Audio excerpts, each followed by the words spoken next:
আসসালামু আলাইকুম, কেমন আছেন আপনারা?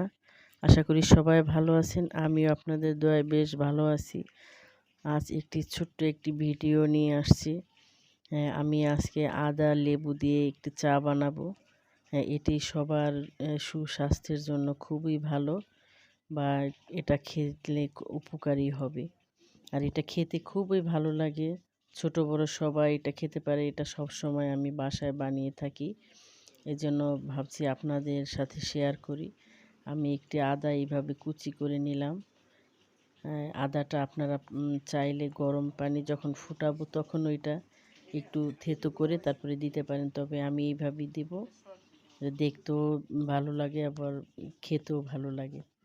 এখন একটি প্যানে আমি আন্দাজ মতো বা আমার যতটুকু প্রয়োজন ঠিক ওই পরিমাণে পানি দিয়ে ফুটিয়ে নিয়েছি আমি। আর দিয়ে দিলাম তেজপাতা আর 2টি দারুচিনি, 2 টুকরো। দিয়ে দিব 2টা এলাচ, তবে এলাচটা একটু ফাটিয়ে দিলে ভালো হয়। ফাটিয়ে দিলাম। আর দিয়ে দিব লং।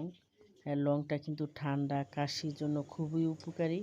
এখানে আমি যা যা মশলা ব্যবহার করলাম সবগুলি কিন্তু উপকার আছে।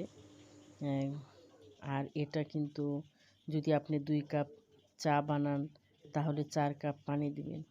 এটা বেশ কিছুক্ষণ আমি প্রায় 20 মিনিটের মতো ফোটানোর পরে এরকম একটি কালার আসছে। তারপরে আমি দিয়ে দেব লিগার। তবে লিগারটা একটু কম দিতে হবে। আমরা দুধ চার মধ্যে যে লিগারটা ব্যবহার করি তার চেয়েও কম। আর লিগারটা দেওয়ার পরে কিন্তু বেশিক্ষণ আমি এটা চুলায় রাখবো না, তাহলে তিতো হয়ে যাবে। 2-3টা বলক আসার পরেই কিন্তু আমি এটা নামিয়ে ফেলবো। চাটা হয়ে গেছে, এখন আমি নামিয়ে নিব। খুব সহজ এবং খুব তাড়াতাড়ি বানানো যায়। এই চাটা আসলেই খুব মজার। এটা সব সময় যদি খেতে পারি আমরা তাহলে আমাদের স্বাস্থ্যের জন্য খুবই ভালো। অনেকগুলি রোগ থেকে আমরা বেঁচে যাব, চেষ্টা করব। আর রোগ থেকে বাঁচানোর মালিক হচ্ছে আল্লাহ। এখন দিয়ে দিব চিনি। তবে এখানে আপনারা যদি চিনি পছন্দ না করেন, যদি মধু যদি কারো ঘরে থাকে বা কেউ যদি মধু সব সময় খেয়ে থাকেন তাহলে মধু দিবেন। তবে মধু দিলে এটা সবার লাস্টে দিবেন, যাতে করে চাটা একটু ঠান্ডা হলে তারপরে মধুটা দিতে হবে। তারপরে দিয়ে দিলাম লেবু। এখন দিয়ে দিলাম আদা কুচি। আমি আগেই বলেছি আপনারা চাইলে গরম পানিতে দিয়ে দিতে পারেন। দেখুন তো কালারটা কত সুন্দর আসছে।